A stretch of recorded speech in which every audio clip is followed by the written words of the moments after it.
శ్రీ గురుభ్యో నమ. మాతాపితృభ్యో నమ. గురవే సర్వలోకానాం విషయే భవరోగిణాం హృదయే సర్వవిద్యానాం శ్రీ దక్షిణామూర్తయే నమ.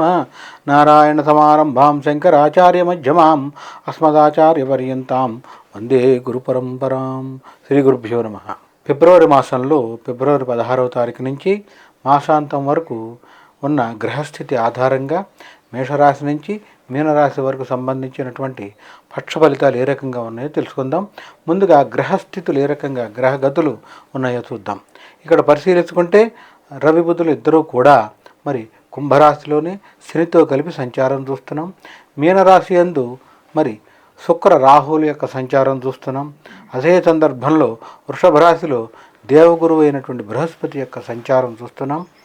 ఇక మిథున రాశి యందు కుజుని యొక్క సంచారం, కన్యారాశి యందు కేతు యొక్క సంచారం. ఈ యొక్క సంచార రీత్యా మేషరాశి నుంచి మీనరాశి వరకు మరి మేషాది ద్వాదశ రాశుల వారందరికీ కూడా పక్ష ఫలితాలు ఏ రకంగా ఉంటాయి, వాటికి సంబంధించి ఒకవేళ ఇబ్బందికరమైన స్థితిలో ఉంటే ఆ రాశికి సంబంధించినటువంటి ఏం చేస్తే ఇబ్బందిలోంచి బయటకు వస్తారు, పరిహారం కూడా తెలుసుకుందాం.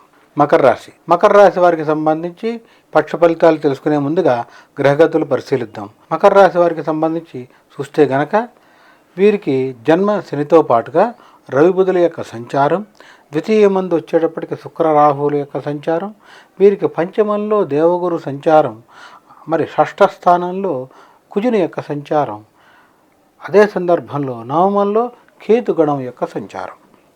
ఈ రీత్యా ఉన్న గ్రహస్థితి ఆధారంగా మకర రాశి వారికి సంబంధించి పక్ష ఫలితాలు చూస్తే కనుక విద్యార్థులకు సంబంధించి చదువులో ప్రత్యేక శ్రద్ధ అవసరం.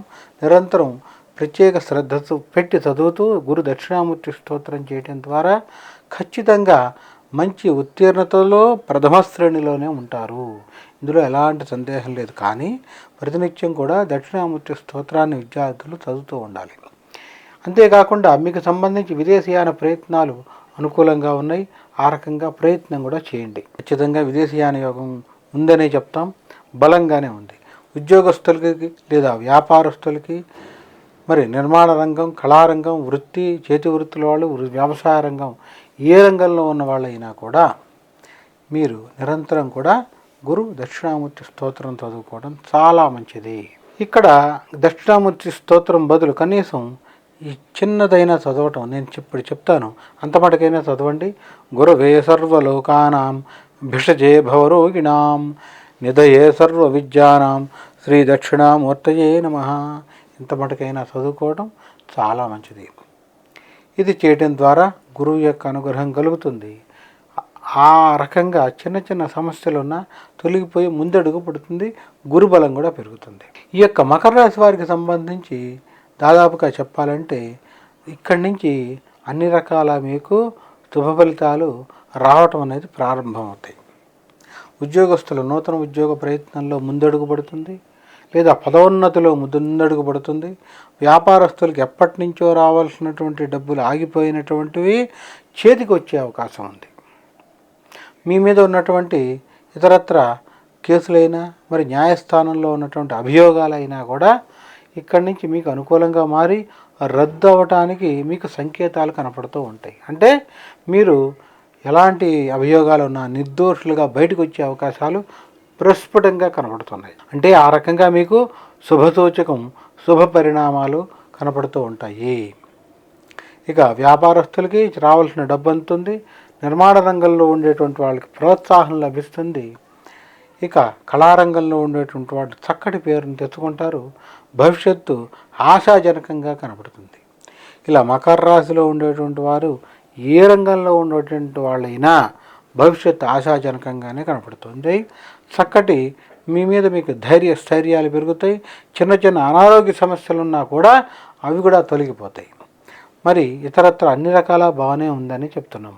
మరి ఇట్లా చూసుకుంటే అన్ని రకాల బాగుందనే చెప్తున్నారు గురువుగారు. కానీ మాది మకర రాశి, కానీ ఎప్పుడూ కూడా ఒడిదుడుకులే తప్ప రుణభారం ఇలాంటివి కనపడుతున్నాయి, మాకెక్కడా కూడా పురోగతి లేదు అని మీకు ఎవరికైనా అనిపిస్తే ఖచ్చితంగా మీ యొక్క వ్యక్తిగత జాతకాన్ని పరిశీలించాలి. అందులో ఏదైనా దోషం ఉంటే మాత్రమే అలాంటి స్థితి అయితే కనపడుతుంది. లేని పక్షంలో గోచార బలం సంపూర్ణంగానే ఉంది. గోచార బలం 20% అని చెప్తాం. 20% బలం ఉంది.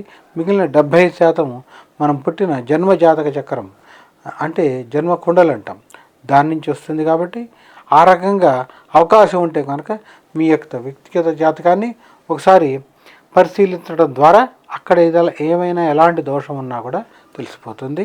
ఇందుకు సంబంధించి మీకు ఎవరికైనా సందేహాలు ఉంటే నా యొక్క వ్యక్తిగత నెంబర్కి సంప్రదించండి. మీ జాతకాన్ని పరిశీలించి తెలియపరుస్తాను. శుభం. స్వస్తి.